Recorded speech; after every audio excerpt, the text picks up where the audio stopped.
दंडवत प्रणाम श्री गोविंद प्रभु महाराज की जय। रिद्धपूर चरित्र लिया क्रमांक 141 महांडूळ मार्गी लाकाचा गाडा मोडला म्हणणे तेके दिवशी रावळांचे पलंगावर आसन होते, जवळ भक्तजन होते।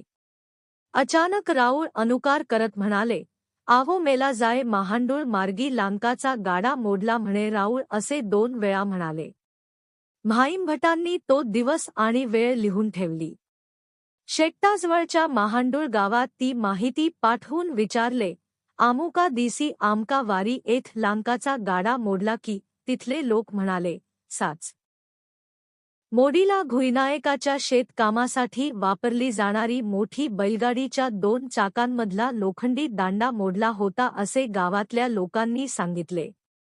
रिद्धपूरला आसन असताना महांडूळ गावी घडलेली घटना राऊळांनी अचूक सांगितली म्हणून सर्वांना आश्चर्य वाटले। ह्या लिखाणात काही चुका असतील तर क्षमस्व।